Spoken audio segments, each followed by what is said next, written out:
Good morning, everybody. My name is Fabian Levy. I'm Deputy Mayor for Communications for the City of New York. Thank you for joining us today to update New Yorkers about the heavy rainfall and flooding taking place across New York City and parts of our state. Our teams have been working diligently across city agencies and with our state partners to prepare them for this storm and protect our city. Keeping New Yorkers safe and informed is our top priority, which is why we've brought together key leaders to brief the public this morning. We're joined by New York City Mayor Eric Adams, Governor Kathy Hochul, DEP Commissioner Rit Agrawala, NYSEM Commissioner Zach Iskell, as well as MTA CEO Jano Lieber. We're also joined this morning by NYPD Chief of Department Jeffrey Madry, FDNY Commissioner Laura Kavanaugh, DOE Chancellor David Banks, New York City Health and Hospital CEO Mitch Katz, Department of Transportation Commissioner Ydanis Rodriguez, and Senior Vice President for Corporate Affairs at Con Edison, Jen Hensley. So without any further delay, Mayor Adams. Thank you. Thanks so much, Fabian and the entire team and New Yorkers for understanding how this rain condition that we are experiencing is something that we cannot take lightly and we have not taken lightly. This morning I was out visiting East New York, Flatbush, Canarsie, and Sheepshead Bay to get a firsthand look at the impact of the rainfall and what it is doing to moving around the city. I spoke with Governor Hochul, who's here with us today. I want to thank you, Governor, for once again responding immediately and seeking out whatever help we need as a city, and I really appreciate communicating with you this morning. I am issuing a state of an emergency for New York City based on the weather conditions, and I want to say to all New Yorkers, this is time for heightened alertness and extreme caution. If you are home, stay home. If you are at work or school, shelter in place for now. Some of our subways are flooded, and it's extremely difficult to move around the city. Many of our area airports are experiencing delays, and if you are out and encounter a flooded area, be it on a roadway or a subway station, do not enter. Take necessary precaution. This is a dangerous weather condition, and it is not over. And I don't want those gaps in heavy rain to give the appearance that it is over. It is not.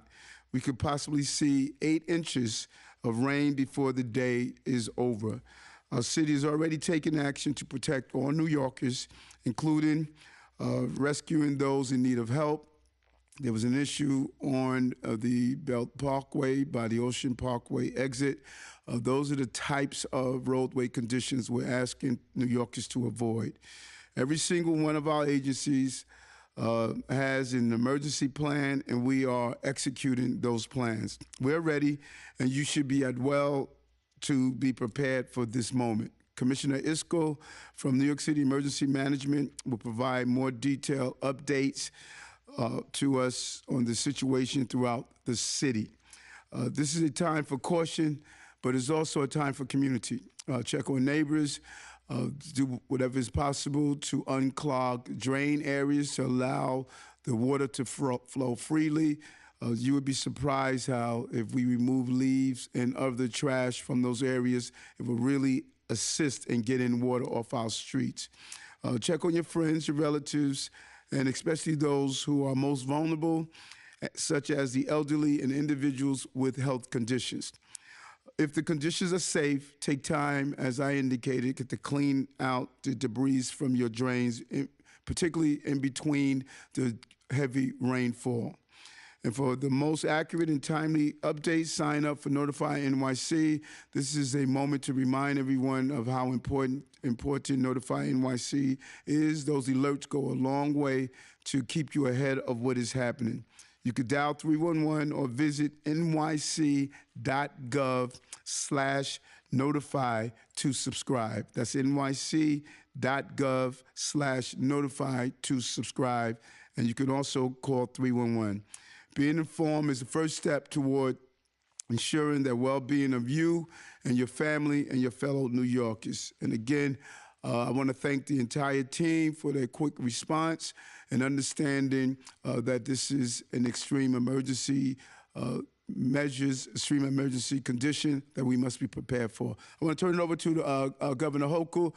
Governor, again, thanks so much. It was good talking to you this morning and your quick response to what is happening in our city area. Really appreciate it. Well, thank you, Mayor. And once again, I commend your leadership and the coordination between your team and our team at the state level. It is seamless. And the bottom line is we're here to help New Yorkers get through what is a life-threatening rainfall event. And I agree with you that people should be able to stay home if possible. But I know right now there's a lot of anxious parents wondering if they're going to be able to get their children home from schools.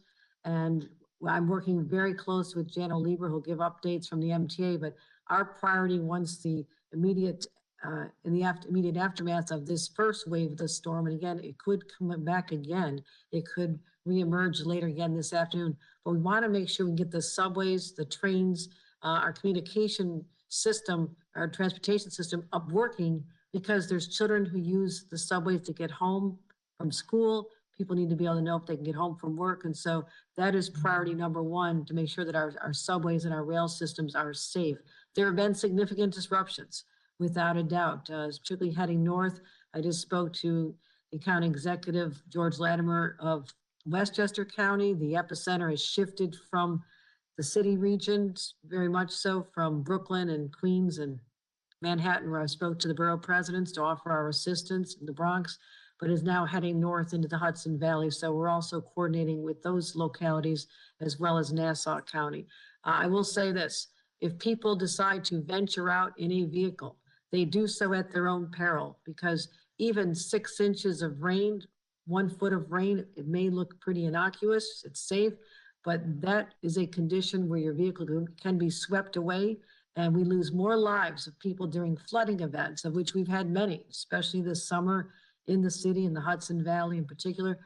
The reason people lose their lives in a flooding event, more often than not, is they're swept away in their vehicles. So this is a choice people make. We encourage them not to decide to do that. Please stay home, be safe. We are deploying more buses. We have more bus operators to be able to create options if we don't get the subways back on schedule. The airports, right now, Terminal A at LaGuardia is closed because of flooding at a fuel field right now. We brought in more resources from JFK to assist with that as well. The flights are going in and out of the airports, but they are delayed, and so people should check on the websites for that as well. Also, we're trying to be as helpful as we can. The city mayor, you've been fantastic. We've deployed National Guard. We've deployed more pumps from our surplus to help you assist. And everyone remembers what happened. I was literally governor 1 week when Hurricane Ida hit, and we walked those streets of Queens and many parts of the city, and people literally drowned in their basement homes. And so people also need to not get in vehicles, but leave your home if you're starting to see water accumulate. Don't wait until it's up to your knees or higher. By then, it could be a barrier to getting able to have access safely out the door, as we saw before. And so people really need to be taking this extremely seriously. The state is there to help, and we'll get through this together, as we always do. So thank you, Mayor, for your coordination, your outreach, and look forward to continuing to work as we get through this event, united as one. Thank you very much, Governor Hochul. Thank you, Mayor Adams, for the update. Next, we'll get a full update from New York City Emergency Management Commissioner Zach Iscol. Thank you. Thank you, Mr. Mayor. Thank you, Governor Hochul. First and foremost, I also want to express my heartfelt gratitude to the emergency managers, to our first responders, our agency partners who've all been working tirelessly overnight and over the past day, preparing the city and doing all they can to keep New Yorkers safe. They really are the backbone of the city. Our Emergency Operations Center has been active in an operation to effectively coordinate our multi-agency response to this ongoing weather crisis. We have teams right now that are specifically focused on highway flooding, basement flooding, and the impacts to the MTA. We're monitoring continuously a number of high-risk areas in order to deploy teams from different agencies to take immediate action as needed. Through the day yesterday and today, We've also been issuing really important safety messages and updates to the public. It's crucial for everyone to stay tuned to the latest information. As the mayor said, that's the first line of defense. We're also very fortunate the National Weather Service is on site at our command center here at New York City Emergency Management. They've been invaluable in providing real-time updates, allowing us to make sure that information is getting out to our agency partners and the public with the most accurate forecasts and weather information as quickly as possible. As I said, we're also in a very active response mode right now. We're confronting the severe weather conditions that are affecting our city as we speak. A National Weather Service flood watch is in effect. And let me be clear, we're taking this extremely, extremely seriously. Consultations with the National Weather Service began as early as Wednesday. They remain ongoing, and we will continue to monitor this situation as it evolves. This proactive approach is part of our flash flood plan, which is our comprehensive strategy that we've been honing over the years to make sure that we're able to respond effectively to situations just like this one.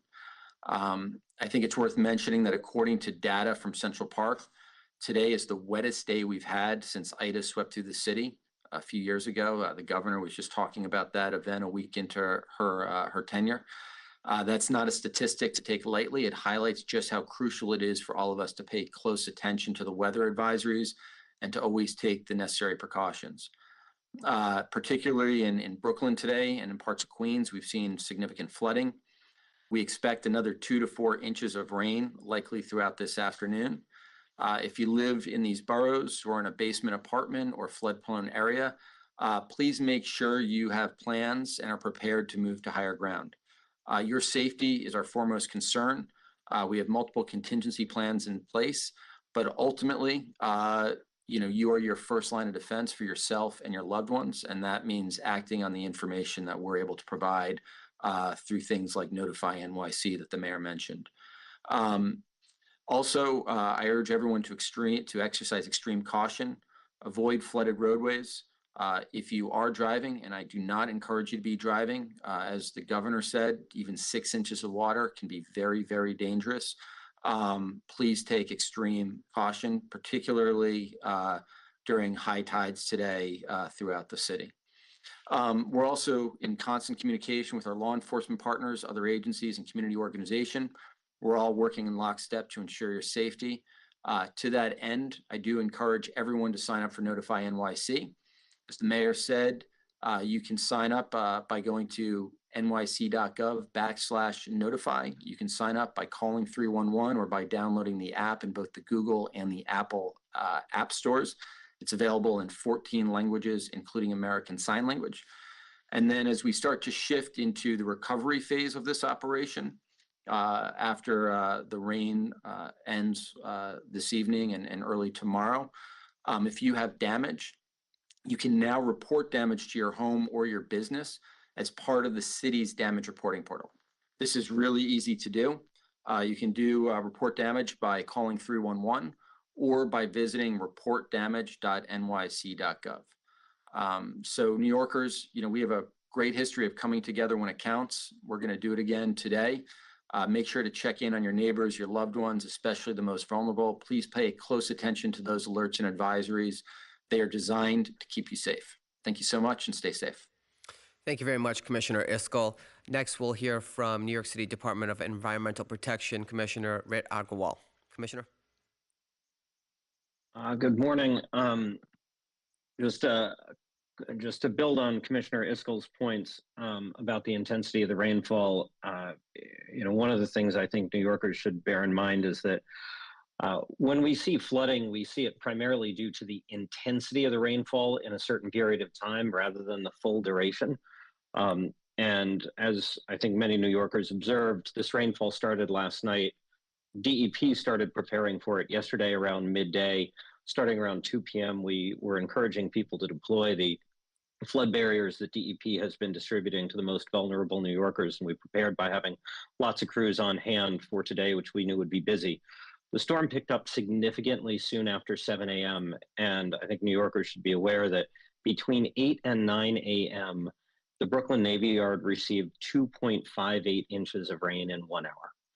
And I think many of you know, in the aftermath of Hurricane Ida, we were all educated about the fact that our sewer system was designed for 1.75 inches per hour. And so it's no surprise, unfortunately, as a result, that that part of Brooklyn and a couple of other particularly parts of Brooklyn have borne the brunt of this.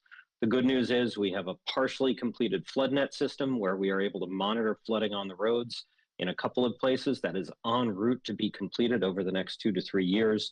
But right now, what we have seen is that as the rain began to subside after 9 o'clock, many of those flooding areas have begun to recede.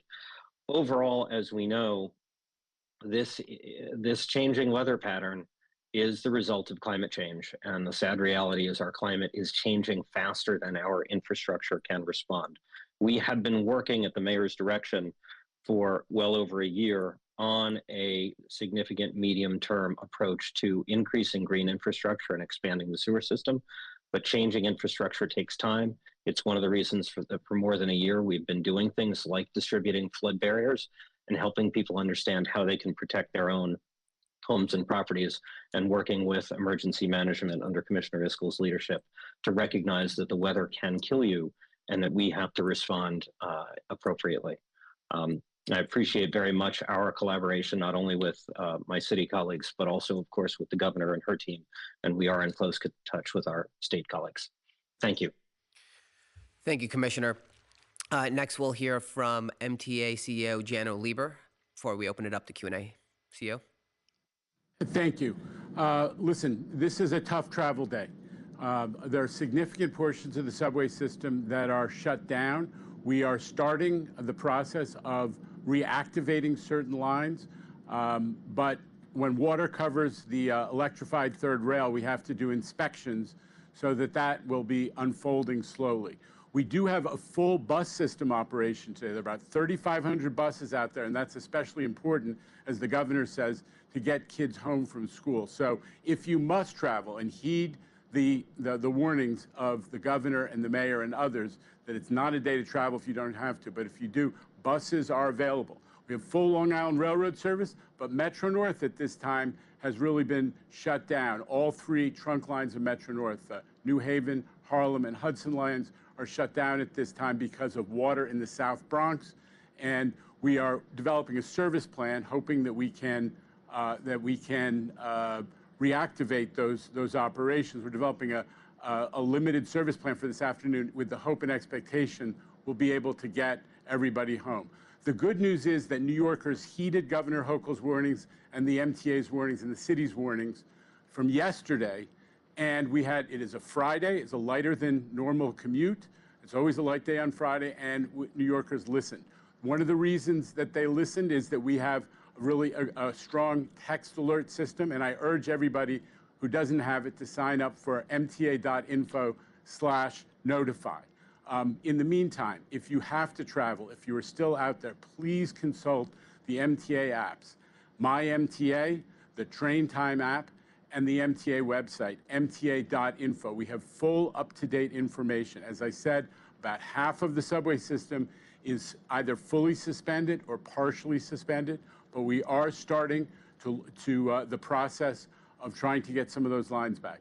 The other positive news I would emphasize is that since Hurricane Ida 2 years ago, Governor Hochul instructed us to work with the city to try to make some of the stations more resilient so we wouldn't have those impacts on customers that you saw a couple of years ago. That collaboration has produced results, and to date, there haven't been any of those crazy washouts inside the stations, though, as I said, service has been affected. Please stay close to those MTA apps for real-time information, My MTA, the Train Time app, and www.mta.info. Thank you. Thank you, CEO Lieber. And so with that, we'll open it up to some on-topic questions. Okay, just a reminder, if you have a question, to use the hand raise function on your screen. We'll start with Ethan Stark Miller from AM New York. Ethan, you can now unmute your line. Can you hear me? Yeah, we hear you. Okay, so question for Mr. Mayor. I mean, there are asylum seekers in shelters that are tent-like facilities at Creedmoor on Randall's Island. Are they safe in those facilities with these conditions? And is the city taking any steps to move them elsewhere? We have no reported conditions in those areas on Randall's and at the Creekmore location. And of course, if there are any conditions that are dangerous, we're going to make sure that people receive the proper care and make the proper movement. And Mayor, I just got an update on Randall specifically. We've seen very minimal leaking at Randall's Island, and any problems that will be very quickly addressed. So we have no issues really at Randall's Island at this point. Great. Next, we'll go to Katie Honan from the city. Katie, you can now mute your line. Questions briefly. Chancellor Banks, there have been reports of schools flooding. I saw someone tweet that the cafeteria was flooded, students can't eat. My question for you, and I guess the question for the mayor is, New York City has been flooded for hours now. We're finally now hearing from the city. A press release, I think for a lot of people doesn't count. Why did you not take more precautions when it came to schools? Students don't know how they're going to get home if the subways don't return service. And secondly, I don't know if there's any disruption with bus services. And so I guess the question is for the chancellor, can you give an update on schools and which ones are flooded? And for the mayor, why did you not speak to New Yorkers sooner about what is a very, very serious flooding situation that we knew about for at least 24 hours? Katie, the chancellor is going to go into the school situation and what we have right now. But we have, number one, notified NYC and using the various social media channels. And Commissioner Iscol has been speaking about this from afternoon yesterday. So all the necessary precautions were taken. We have gone through these flood-related and heavy rain conditions before, and we followed the right protocol. And really take my hat off to Commissioner Isco and the entire team as they put in place a situation of communication using the virtual methods and monitoring the situation, really doing what needed to be done and making the right notifications and informations and constantly keeping New Yorkers up to date. Chancellor, can you go into the school situation? Where are we at this time? Sure, Mayor. First of all, it's just important to note that all of our schools, every single one of our schools are open. We're actively monitoring the situation across all of our buildings. We have safety plans in place, and that's important to note. And we have folks in our schools who are trained annually to prepare for days just like this. Our building response teams, they fully activated, and our protocol is to, in fact, shelter in place. Now, we do have a portion of our schools, approximately 150 out of the more than 1,400 schools that we have, that have, in fact, taken on some water, has presented some challenge, but nothing has impacted the ability for us to safely educate our students in any of those schools. Our schools have safety plans in place, and they are moving forward, and they're keeping us abreast. This stuff is happening in real time. There's one school is actually evacuating currently due to a smoking boiler, and that is PS 132 in Brooklyn. And it looks like there may have been some water that got into a boiler. So we're evacuating that school to IS 78, which is located 3 blocks away. That's the only school that we've had to date at this time have to actually evacuate. Our facilities and the School Construction Authority are working together to quickly repair any damage. Even now, we've got folks out in many of these buildings in real time. Now, also, I want to note that we received multiple media inquiries about the David Booty School, which is IS 228 in Brooklyn.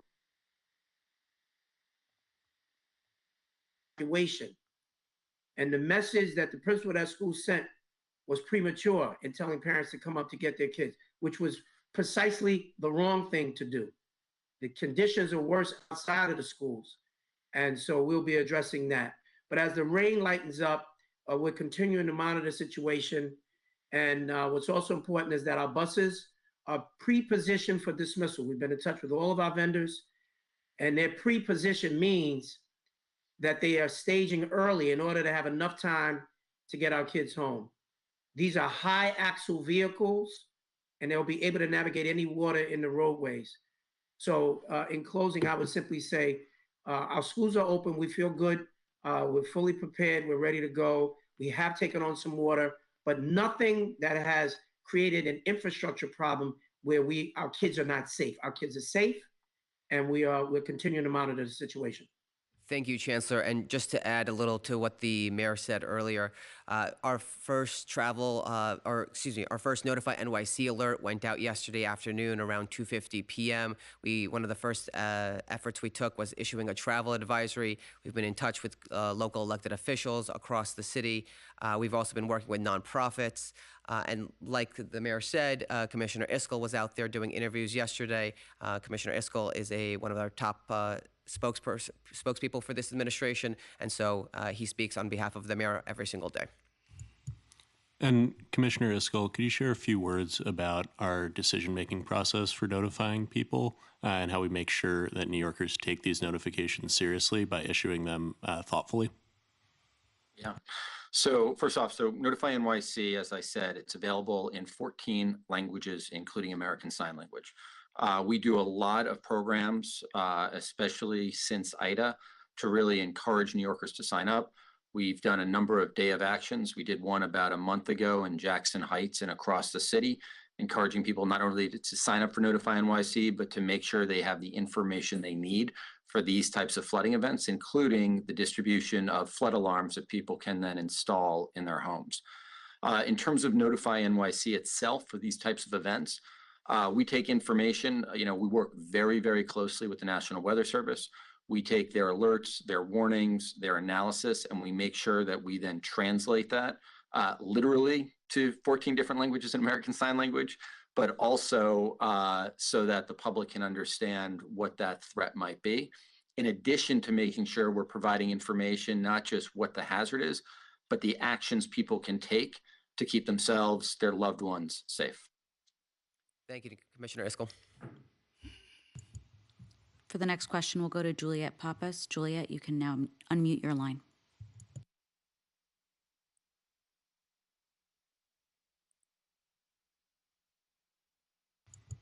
Juliet, you there? All right, we'll move to... Can you hear me? Yeah, we hear Hello? you now. Go ahead. Yes, thank you. If the fire commissioner is on this call, I was wondering, or who can answer this, have there been basement apartment rescues? And if you have any sense of where and how many? Because Ida, there were fatalities at that time. And I was wondering if there are any fatalities so far today. Hi, Juliet. It's Commissioner Kavanaugh. We have not had any fatalities today. We have had a number of calls for basements, people trapped in cars. As you've probably seen from the coverage, you can see our vehicles out there all over the city, but we have not had any critical patients or fatalities yet today. Just a follow up on Commissioner Kavanaugh. Since the last update I received about an hour ago, we've had reports for 6 basement apartments flooded, and we've had successful rescues at each of those. Thanks. I'd also like to add to that, as the mayor had mentioned, we were made aware yesterday through OEM about this storm, and we put additional high axle vehicles out into our operations. So we had equipment that was specifically available and ready for these types of rescues.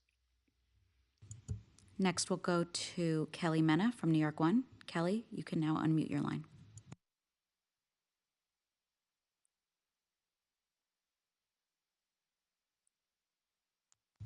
Oh, hello. Okay. My first question is to Chancellor Banks. I'm wondering why the decision wasn't made to go remote today for students if it's such a severe day. I mean, parents have to travel to get their kids have to travel to schools. We've heard from multiple officials to stay off the roads today. And then to follow up on Katie's question, Mayor Adams, it's noon right now. Why wasn't the decision to call a state of emergency at 8 a.m. when we knew that rainfall was getting intense? First, and the chancellor could talk about remote, but we should be clear that we have only a certain number of school days that we could utilize, and we must make sure we meet that. And as you see, the decision was the right decision. We do not have any issues, dangerous issues at our schools. Our children are in the schools. They're properly being educated, and I believe the chancellor made the right call. And if there was a need to close the schools, he would have made that call. But this was the right call. Our children are safe in schools. It stabilizes the family. They don't have a level of uncertainty of how they get to and from their office spaces. There is a big inconvenience when you close the school and parents disrupt their normal workflow, and we disrupt a child's education flow at the same time. This was the right decision to do. As we see, we are continuously moving forward and our children are safe in their schools. Chancellor, you want to add anything to that? Yeah, no, just that I would echo what you said, Mr. Mayor. You know, I've heard that on other occasions as well. And I want people to be very clear. The decision to go remote is always the last option. Our kids need to be in school. This is where they also get their healthy meals as well. This is what allows parents to be able to continue their day and get to work and do the other things that need to happen. Whenever we make a decision to actually close schools, it is a major, major disruption. And so it is really only used really as a last resort. And I think in this case, while this was a tough day in terms of the rain, it certainly did not put our kids are not in danger. All of our schools are open. Our teachers are in school. Our kids are in school and doing well. We do have some schools which have had some flooding, and we have to address that. But we treat taking the option of the remote learning day very, very seriously, and we use that as a last option. It's just really commendable on how professional our school system, our first responders, the exact team during these issues of weather emergencies, we still have to operate a city. And our ability to do so is really commendable with the coordination from this team. The city still has to operate with minimum disruption, and that's what you saw in our school system, as well as the deputy mayor pointed out, that able to go in and do those rescues when it's needed and to notify people. The city must continue to operate, and we want to be clear on that. Zach, can you talk about the state of emergency? State of emergency that we're calling is based on conditions, not based on predictions. It's based on what condition. But Zach, can you go through that, please? Absolutely. So there's a number of different uses for a state of emergency, and I appreciate the question. The issuing a state of emergency at 8 a.m., 7 a.m., 9 a.m., or 10 a.m., it's not going to impact our response or the work that we're currently doing. A lot of the state of emergency is more about things that we can then put in place should we need to around contracting, around different rules, things like if we were going to issue a travel ban, which we are not at the state right now where we would actually implement a travel ban, shutting down roads, not enabling people to freely move around the city. It's also something that becomes very, very important as we move into the recovery phase.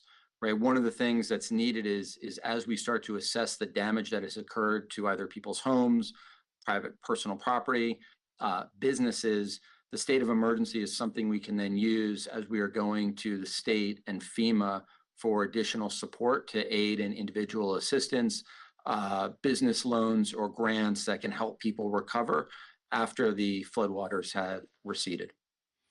I would also add that the governor issued her state of emergency this morning around the same time the decision was made here at City Hall. Mayor Adams made the decision around the same time.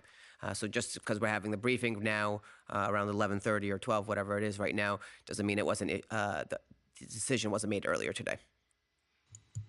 Next, we'll go to Mark Morales from CNN. Mark.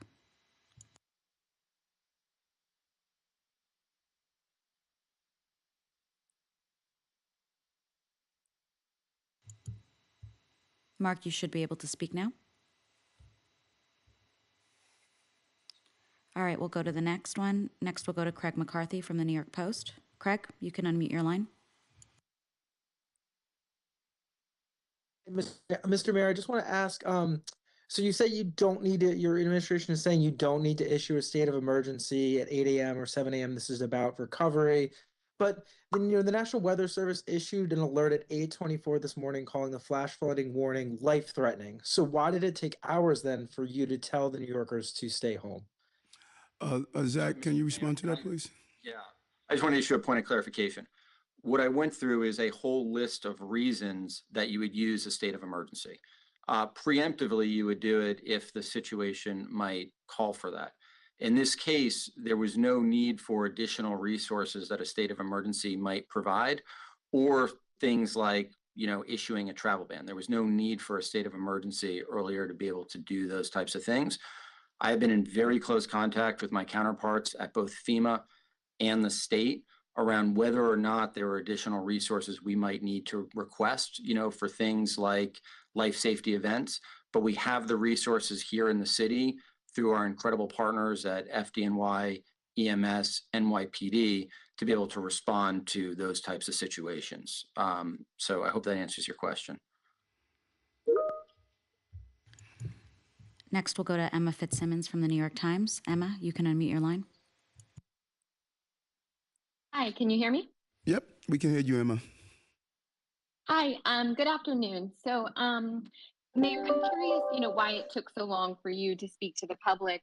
Governor Hochul was on the radio last night. MTA officials held a news conference, and a lot of New Yorkers, were worried this morning and facing these implications. And why didn't they hear from you sooner? I think it's so important, as I've stated over and over again, this administration operates as a team. And I want my commissioners, my deputy commissioners, the leaders of this team who are closest to the ground of a situation to communicate. And that's what Commissioner Iscol did. There was not an absence of a voice of this administration, our team leaders that are on the front line. I'm just really pleased that I have strong, competent leaders that understand their roles that they're supposed to play, and I give them a clear mandate that if something is dealing with a particular issue in your catchment area, I want you to lead from the front. And you see that over and over again. You see it with the Chancellor. You see it with Commissioner Kavanaugh. You see it with all of our leaders. And that's what Zach did. You heard from my representative, and he did a good job of informing the public. And that's what you're going to continue to see throughout this administration. We have good team leaders that are competent, that understand the subject matter, and they know how to lead. The leadership is not only the mayor, it is all of those who are placed in those positions, and that's what you saw. And just to go back to Craig's previous question, he asked about why timing on a travel advisory. So I would just again point out a travel advisory was one of the first measures put in place by this administration, and the Notify NYC alert first came out at 2:50 yesterday. So the advisory was in place. That's a different thing than a state of emergency. Our last. Commissioner Iscol wants to add something. Commissioner? Yeah, I was just confirming. Yes, the travel advisory went out yesterday. That's correct. All right, we have time for two more. We'll go to Annie McDonough. Annie, you can unmute your line. Questions. First, do you have advice on where people living in basement apartments or experiencing flooding should go, where they should move to higher ground in that event? Are there city locations where they could go and access somewhere to be if they're experiencing flooding at home? And second, for the mayor, can you talk more about what you saw in East New York this morning? Were you examining street conditions, talking to residents? What exactly were you doing there? The issues around basement apartments and where we're going to have people, the first order of business is make sure we properly rescue, and we will have sites for those who can't go with families and friends. We will always provide shelter for those who are in need, and we will navigate that. I was in East New York over at the Christian Cultural Center for, unfortunately, a loss of a former retired police officer. And while I was there, I took the opportunity to go through East New York, into Canarsie, into the Flatbush area, as well as the Sheepshead Bay area to get an observation on what was happening on the ground prior to doing this press advisory. Our last question will go to Joe Anuda from Politico. Joe, you can unmute your line.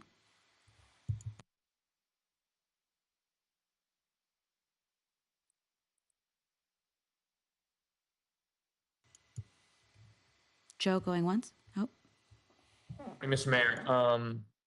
I was wondering, actually, for the OEM commissioner, Commissioner Iscol, Can you just give us a sense of the media hits that you've mentioned that you did yesterday to warn New Yorkers? And then for DP Commissioner, can you talk a little bit about when you started clearing catch basins, how many you cleared? Just describe that operation a little more. Thank you.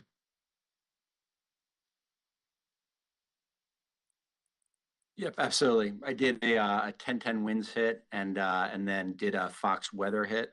And then we've also, as the mayor has noted, sent out the Notify NYCs, the press releases, the travel advisories, social media posts, in addition to all the other messaging that was coming from the city. All right, that's all the time we have. And then, hold on, do you want me to answer the other part? Oh, sorry about that, Commissioner. Go ahead. Yeah, so just yesterday morning, the flash flood, I don't have the precise time, the flash flood plan was activated yesterday morning. And as per that plan, DEP, along with several other city agencies, sanitation, DOT, a couple of other agencies that have crews on the roads, we have a list of priority intersections, which are highly vulnerable to flooding or are important for some way. In fact, over the last 2 years, we've worked closely with the MTA to make sure that catch basins that could affect subway stations are on that list. I don't have an exact number. I would probably get it later today of how many catch basins we checked and cleaned in those 12 hours, I guess, before the rain started. But that is what we do the day before, as well as get ready for the staffing, and that's why we actually canceled some holidays that people had scheduled and things like that to make sure we had full crews on site today across the city. Thank you, Commissioner. Thank you, everybody, for joining us today. If you have additional questions, please reach out to our press office. Have a good day. Be safe. Thank you.